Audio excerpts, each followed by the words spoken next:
Tonight we're going to continue in our study with encounters with God. Today we're going to be focusing on Elijah. And our key passage where we'll spend, I don't think I can say most of our time, but our key passage will be 1 Kings 19. And we have a lot of other passages as well. We're going to try to focus on three different things. There's a whole lot to go through for Elijah. Elijah's a big topic.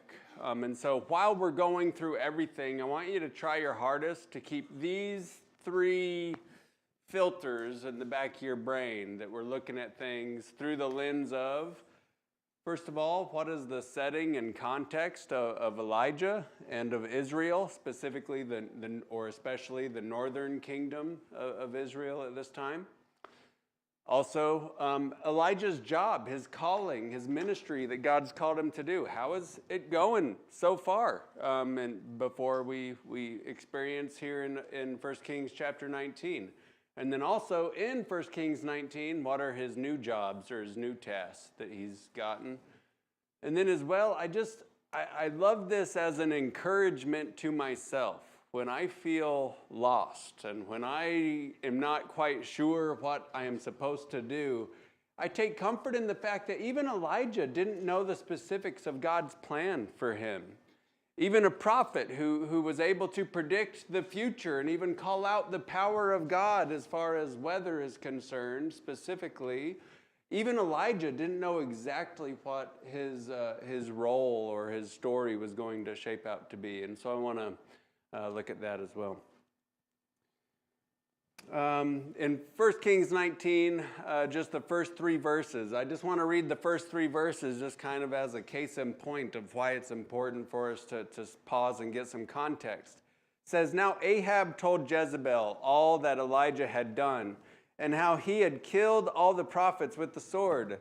Then Jezebel sent a messenger to Elijah saying, 'So may the gods do to me, and even more, if I do not make your life as one of them by tomorrow about this time.' And he was afraid and rose and ran for his life, and came to Beersheba, which belongs to Judah, and left his servant there." This is a tough introduction because all of the sections of all of the things mentioned in this few verses, this passage, begs the question, what just happened? What did Ahab tell her all of what Elijah had just done? So let's look at the context of Israel. So again, similar to my class a couple of weeks ago when we were looking at Isaiah, this is again during the divided kingdoms of Judah and Israel. The northern tribes get the moniker Israel. It kept the moniker, and the southern tribes go by Judah, the two tribes. Ahab is the seventh king of the divided kingdom. And we also find out that Ahab is the worst king. In 1 Kings chapter 16, verses 29 and 30, it says, "In the 38th year of Asa, king of Judah, Ahab, son of Omri, became king of Israel, and he reigned in Samaria over Israel 22 years. Ahab, son of Omri, did more evil in the eyes of the Lord than any of those before him." We'll then continue in verses 31 through 33. "He not only considered it trivial to commit the sins of Jeroboam, son of Nebat, but he also married Jezebel, daughter of Ethbaal, king of the Sidonians, and began to serve Baal and worship him. He set up an altar for Baal in the temple of Baal that he built in Samaria. Ahab also made an Asherah pole and did more to arouse the anger of the Lord, the God of Israel, than did all the kings of Israel before him." And so, man, Ahab was a rough guy, and this was a hard time in Israel. Maybe not a hard time physically for everybody. Certainly there were the wealthy among them.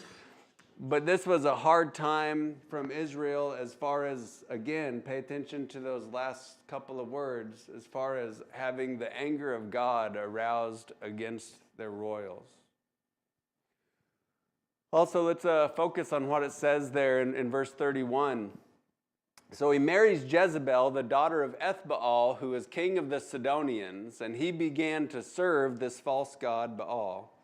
And so Baal worship had been a problem in Israel before this, but now it is moving up to a new level. There's a new echelon of just how bad it's getting, that even the king has erected a temple, and in that temple erected an altar to this false god. Let's notice who it says Baal was a god of, the Sidonians. And so let's go ahead and look at this map. And we're going to zoom in on it a little bit in slides later, but notice here in the north, Sidon. So this Jezebel was the daughter of the king of Sidon, married to the king of Israel, the kingdom of Israel there highlighted in red. And so I think it's important for us to ask the question also, who was Baal? We already talked about that he was a false god of the Sidonians. Specifically, Baal was a supreme god. He was a god worshipped in Canaan and Phoenicia. He's believed to be a god of fertility, and god of fertility both for humans but also for crops. The whole Elijah passage or story where he prophesies about the drought that's coming in 1 Kings 17, and then you see its end in 18 with his victory there at Mount Carmel. Sometimes I don't think we realize exactly how pointed of a finger God was pointing to the nation of Israel and their false worship, and saying, you think this Phoenician god Baal has power over the weather, has power over the fertility of your crops? He exactly does not have that power. It wasn't just God was mad at him, so he was gonna take their crops away. No, this was an exact, premeditated, exactly what he wanted to be. I'm going to show that this false god does not have the power that they believe he does. Obviously, he doesn't have any because he's fake, but doesn't have the power that they believe he does. So again, Baal, a god of the Phoenicians. You notice that Sidon up there is one of the Phoenician cities. So just as a thought there. Continuing on with the context. In 1 Kings chapter 17 and verse 1, it says, "Now Elijah the Tishbite, who is of the settlers of Gilead, said to Ahab, As the Lord, the God of Israel lives, before whom I stand, surely there shall be neither dew nor rain these years except by my word." Elijah the Tishbite. Elijah's not the only, but he is one of the few prophets in the Old Testament, and that we never get to know what tribe he was a member of. We're told that he was a Tishbite of the settlers of Gilead. That probably means that he was of the Reubenites, the Gadites, or the tribe of Manasseh, which were the three tribes that were given the land of Gilead, the land east of the Jordan, whenever they were coming through the Exodus. But we don't know that for sure. He was just of the settlers.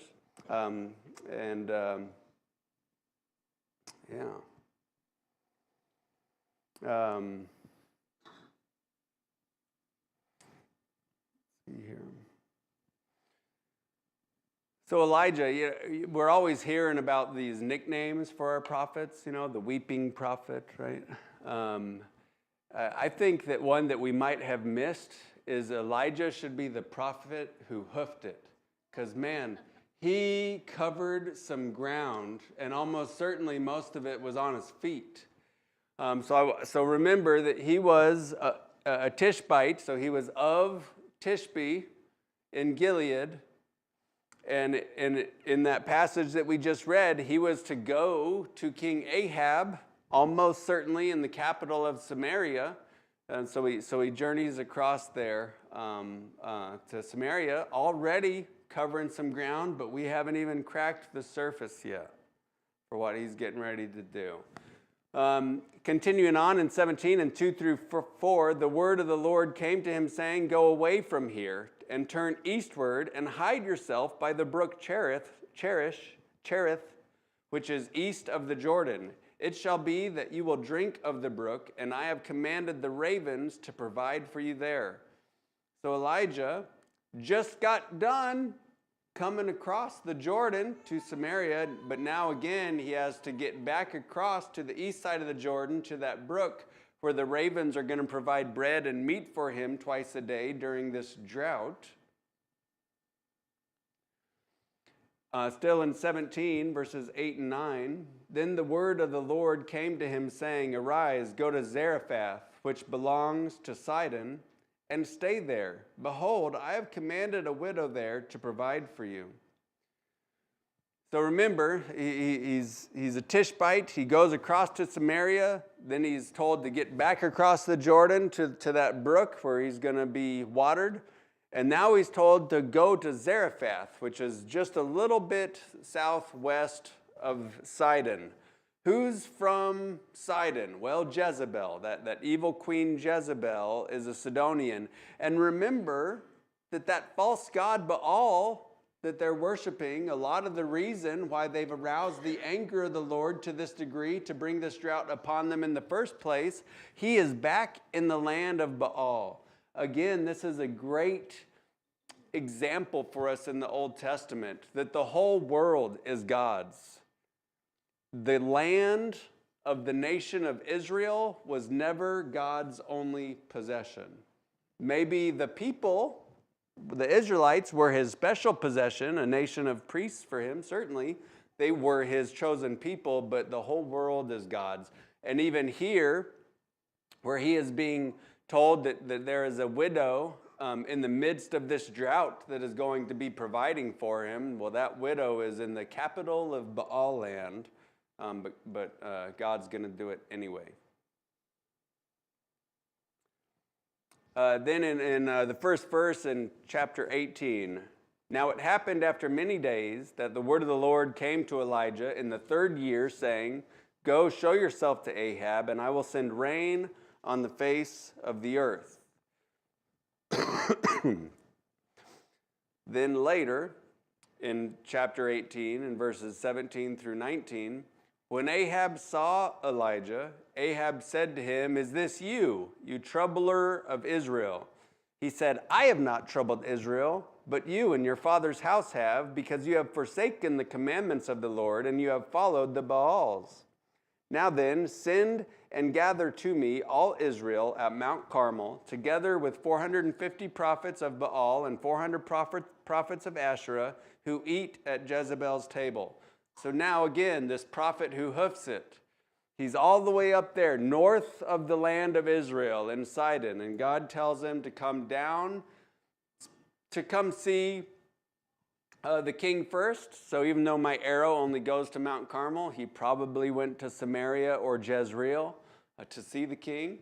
But then there's the event at Mount Carmel where he kills all the prophets and demonstrates God's power and control even in the midst of this drought.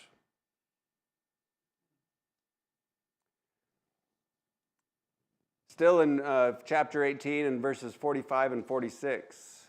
"In a little while the sky grew black with clouds and the wind, and there was a heavy shower, and Ahab rode and went to Jezreel. Then the hand of the Lord was on Elijah, and he girded up his loins and outran Ahab to Jezreel." So the capital of Israel is in Samaria, and Ahab is in Samaria. But Ahab also has a palace, maybe a summer home, who knows, but he has a second palace in Jezreel. Maybe just because that was the place that was closer to Mount Carmel for Ahab, so that's where he went, who knows. But then Elijah follows him for a little while and then passes him and beats him to Jezreel. Then we're back where we started. So in 1 Kings 19, the first 3 verses. Now Ahab told Jezebel all that Elijah had done, and how he had killed all the prophets with the sword. Then Jezebel sent a messenger to Elijah, saying, "So may the gods do to me, and even more, if I do not make your life as the life of one of them by tomorrow about this time." And he was afraid and rose and ran for his life and came to Beersheba, which belongs to Judah, and left his servant there. So he's running for his life. He's scared for his life. Look at all of the tracks that Elijah has already done. Again, he's the prophet who hoofed it, in my mind. But he's been doing everything either in Israel or north of Israel until this time. He's now scared. He's scared of the queen's threat, maybe the queen's guards or the army. And so he flees to Judah, to the land of Judah. He goes down to Beersheba, not just the southern kingdom, but one of the furthest southern cities in the southern kingdom. I believe he's getting, in his mind, he's trying to get out of the reach, or as much out of the reach as he can from Ahab and Jezebel and their reaches. So he is down in the kingdom of Judah. He comes to Beersheba. The next passage tells us, or the next verse, and continuing through verse 8, "But he himself went a day's journey into the wilderness and came and sat down under a juniper tree."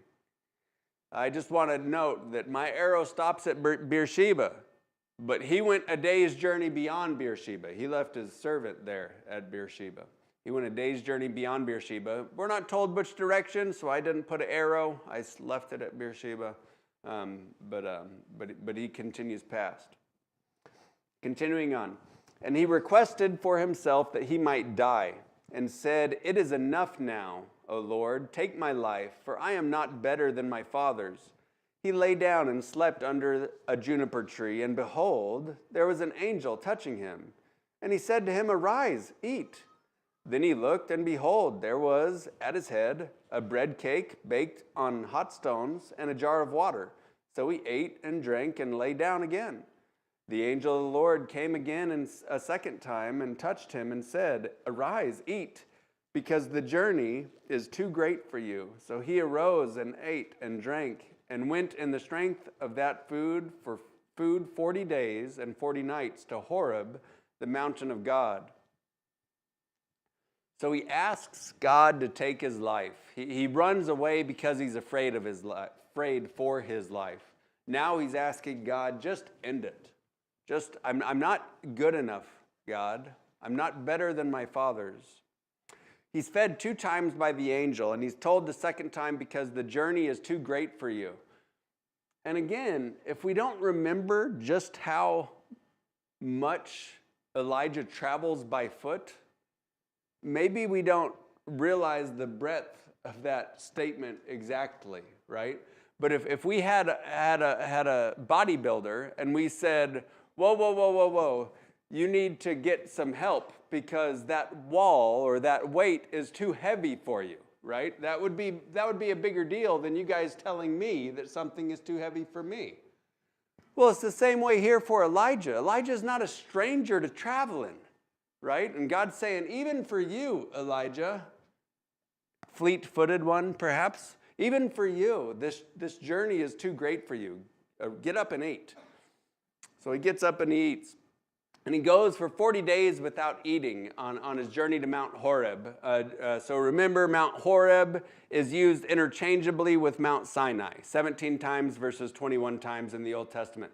And so it's almost certainly the exact same mountain. It is at least a mountain in the exact same region. But it is used seemingly interchangeably throughout the Old Testament. So he's probably going back to Mount Sinai. Who else, if you can can raise your hand quickly. Who else can we think of in Scripture that we have a scriptural example of them going 40 days without eating? Oh, whoops. I got a slide behind. So he goes to Mount Horeb and ... It's way too far that way for me to go. Okay, so who else in Scripture goes 40 days without eating? Jesus. Who else? Moses. Those are the only two that I know of. Okay, so Moses, I think, goes twice, two different 40-day stretches without eating. In Deuteronomy chapter 9 and verse 9, then again in Deuteronomy chapter 9 and verse 18 when he's interceding for the sins of Israel. And then also Jesus in Luke chapter 4 and verse 2. Where do we see these three characters again? Maybe even together. Mount of Transfiguration. I think that is super interesting, that the only three characters that we are told in Scripture fasted for 40 days, those are the three people that are present when Christ is transfigured, Christ being one of them, of course. And that's in Matthew 17, and I don't have time to read it, but that's the Transfiguration account.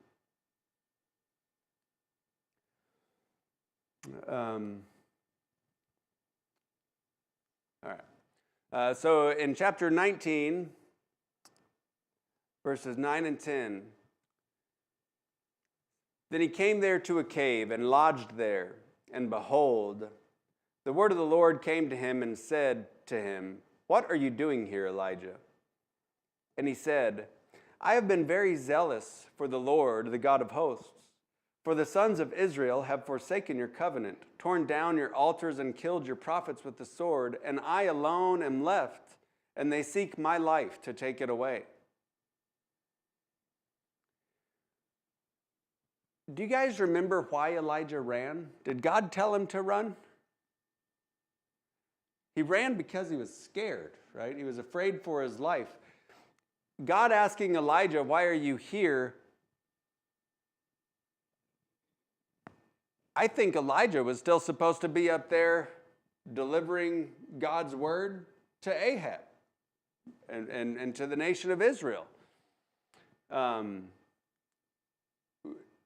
Elijah ran because he was afraid for his life. He ran far, much farther than he did on his other two examples, or on all of the other examples. But Elijah was not directed by God to do it. Maybe after he started running, God guided him to Mount Horeb. You know, as the angel said, the journey's too great for you. But him running, his initial leaving was not directed.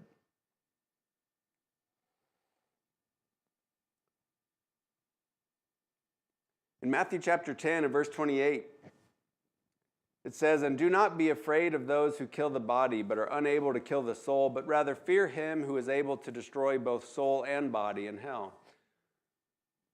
Elijah was afraid of the wrong people. He was afraid of Jezebel, afraid maybe because Jezebel had successfully killed so many prophets of the Lord previous to Elijah.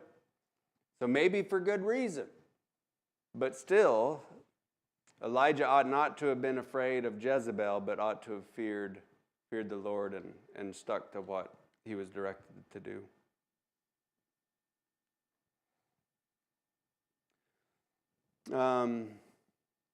Elijah seems to believe that he has failed in this passage when he's talking to God.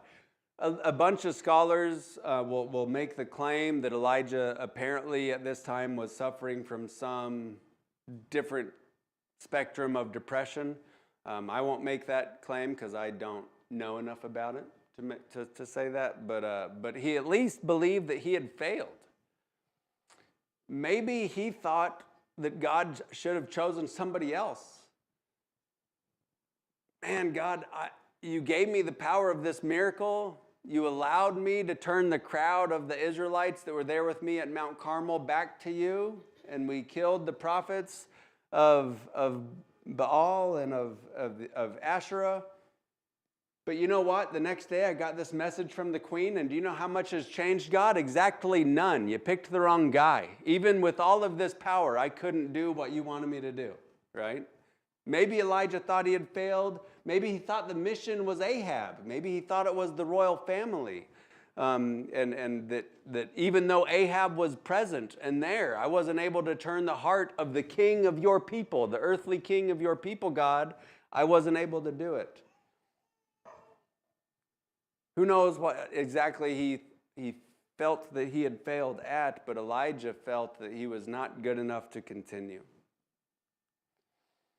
Continuing on in 1 Kings 19. So he said, "Go forth and stand on the mountain before the Lord." And behold, the Lord was passing by. And a great and strong wind was rending the mountains and breaking in pieces the rocks before the Lord. But the Lord was not in the wind. And after the wind, an earthquake. But the Lord was not in the earthquake. After the earthquake, a fire. But the Lord was not in the fire. And after the fire, a sound of a gentle blowing. When Elijah heard it, he wrapped his face in his mantle and went out and stood in the entrance of the cave. And behold, a voice came to him and said, "What are you doing here, Elijah?" Then he said, "I have been very zealous for the Lord, the God of hosts, for the sons of Israel have forsaken your covenant, torn down your altars, and killed your prophets with the sword, and I alone am left, and they seek my life to take it away." So Elijah here, given a second chance, repeats exactly, at least in our recorded script verse, repeats verbatim exactly what he had said the time before. And man, isn't it interesting? So he's going out to the edge of the cave, for the Lord is passing by. And there comes these three noticeable, powerful forces of nature, but God is not in any of them. He's not in the wind that is noted to be strong enough to crush the rocks. He's not in the earthquake that's moving the ground, and he's not in the fire that is consuming the mountain as it did for Moses as well. He's not in those things, but instead, he is in what my version calls a gentle blowing. Some of your versions will say a still small voice. Some will say a gentle whisper. Some will say a breeze. But he's in this gentle force of nature, not in the powerful ones. And something about it was apparent to Elijah as well. I think I would have covered my face when the fire started. Maybe even at the wind, if it's a dusty mountain, right? If it's in the desert and it's dust blowing all over and almost certainly some of it's coming into the cave, maybe that's when I would have covered my face. But Elijah covers his face when God is present. And he's aware that God is present when this gentle blowing or this still small voice sound comes. It makes me think about us today in our situations. How good are we, and I just say we because you guys are here too. Really, I mean, how good am I at looking for God in the obvious places, at seeking to serve God's will when I should be, when it's easy for me to connect the dots, so to speak. When I come here to the church building, do you know how easy it is for me to keep my mind focused on the Lord and His will for me? When we have a gathering, a small group, or maybe just a group of us getting together for fellowship or for a meal, how easy it is for me to be focused on what God's will for me is in this situation. But how difficult is it for me, or how easy is it for me to get distracted when I'm out in the world, when I'm in the non-obvious situations where we can obviously see God at work? And here, when we might expect God to be in the demonstrations of nature that are demonstrating their power, instead we see God in His gentleness. And it's a good reminder for us that we ought to be looking for God in the unexpected places as well. All right. In verses 15 through 18, the Lord said to him, "Go, return on your way to the wilderness of Damascus. And when you have arrived, you shall anoint Hazael king over Aram, and Jehu the son of Nimshi you shall anoint king over Israel, and Elisha the son of Shaphat of Abel Mahalah You shall anoint as prophet in your place. It shall come about the one who escapes from the sword of Hazael, Jehu, shall put to death. The one who escapes from the sword of Jehu, Elisha, shall put to death. Yet I will leave 7,000 in Israel, all the knees that have not bowed to Baal, and every mouth that has not kissed him. Notice here, we talked about Elijah's perceived failure, that he didn't think he had done his job very well so far, even though all that he had been given. But Elijah also felt alone and isolated. Even in this powerful prophet, in the midst of demonstrating God's power, even he is able to feel alone and isolated. And you know what? I can too. But it's important to remember that even though Elijah felt like he was the only one left that was interested in Yahweh in Israel, God tells him in verse 18 that there's 7,000 in Israel that are right there with you, that have not bowed or kissed Baal. So even though he felt alone, he wasn't. In verses 19 through 21, so he departed from there and found Elisha, the son of Shaphat, while he was plowing with 12 pairs of oxen before him. And he with the 12th and Elijah passed over to him and threw his mantle on him. He left the oxen and ran after Elijah and said, "Please, let me kiss my father and my mother, then I will follow you." And he said to him, "Go back again, for what have I done to you?" So he returned from following him and took the pair of oxen and sacrificed them and boiled their flesh with the implements of the oxen and gave it to the people, and they ate. Then he arose and followed Elijah and ministered to him. So many times, there's so many examples in Scripture, but it's really hard for us to just see how long it must have taken, right? We can read that, and that took me, 48 seconds, right? But how long do you suppose it takes to sacrifice, to kill, seemingly ceremoniously, 2 oxen, and then to butcher them up, and then to cook them with water, and then to serve them to people, right? This wasn't just Elijah said, threw his mantle on him, and then Elisha runs and says, "Hey, let me go back and kiss mom and dad, and then I'll come with you," right? It wasn't that. There was a long ordeal that Elisha was doing here as he was getting ready to follow Elijah.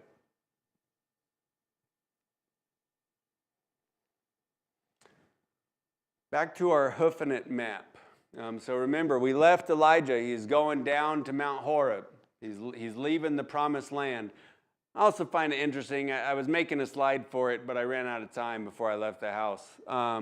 Isn't it cool? It took the Israelites, when they were doing the Exodus from Egypt, it took them how long to get from the mountain of God to the promised land? 40 years? It takes Elijah 40 days, right? I mean, yeah, it's pretty cool. But anyway, so then he comes back up. We don't know exactly where Abel Meholah is, but if we look at passages like Judges chapter 7 and verse 22, and we compare it to 2 Chronicles chapter 4 and verse 17, and we also look at 1 Kings chapter 7 and verse 46, just to look at the geographical description of the surrounding cities as well as it's somewhere right here where that blue dot is at the end of that arrow with the question mark, which is right on the Jordan River. Maybe it's just east, maybe it's just west. But it's right on the Jordan River where the Jordan Valley kind of transitions into the Jezreel Valley. Okay, so it's somewhere right in that neighborhood where I have it on there. So again, this is a long journey for Elijah to get all the way back up there to Abel Meholah to take Elisha. Remember in the passage that we just read as well, that he was supposed to also go up to the wilderness of Damascus and anoint Hazael king over Aram, right? So his trip ain't done. This one is just apparently on the way. So he stops here first. And we don't have a passage that we can turn to look at when Elijah anointed Hazael. We do have interaction with Hazael and Elisha in 2 Kings chapter 8, but not Elijah. So man, Elijah again is not done traveling.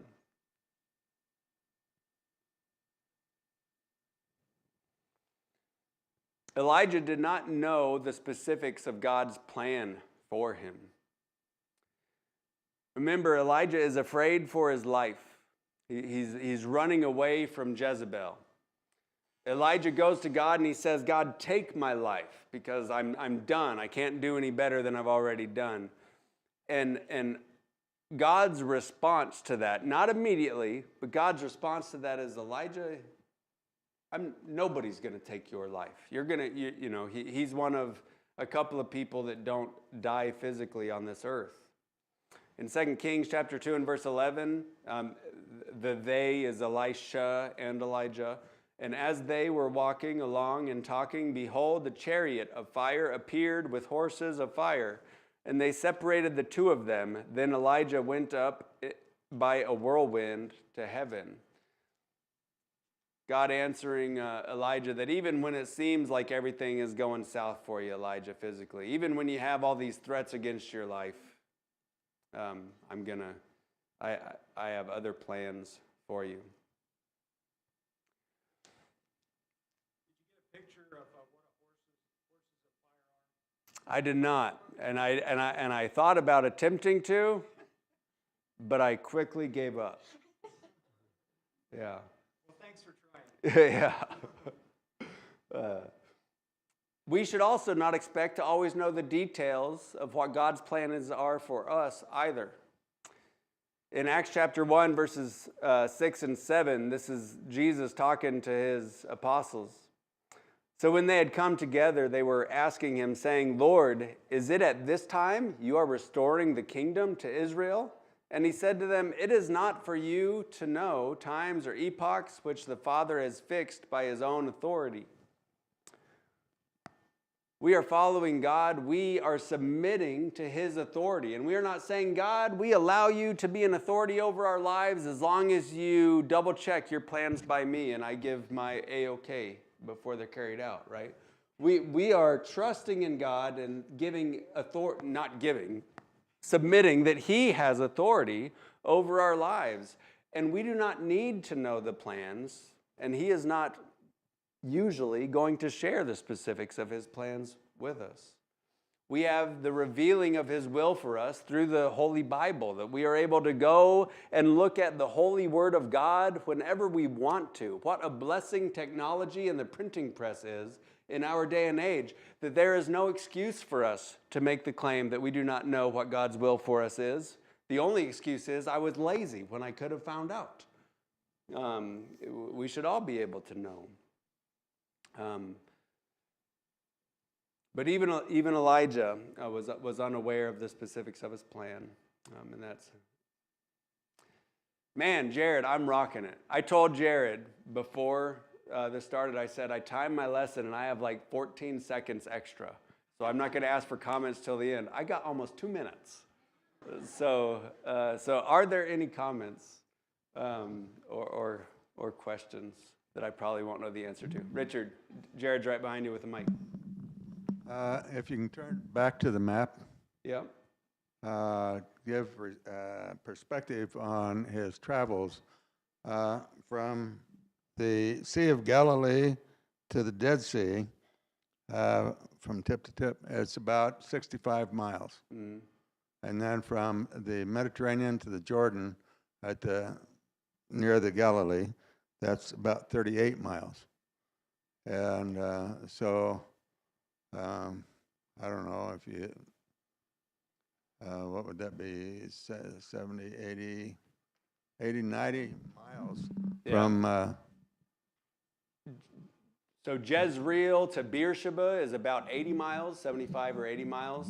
But yeah, good perspective for Elijah's travels. It's not like he's just traveling around the Treasure Valley, right? He's booking it. Yeah. Other comments? Adam. So when he's fed by the angel twice and then told you've got a long way to go, the angel doesn't tell him to go to Mount Horeb, right? Right.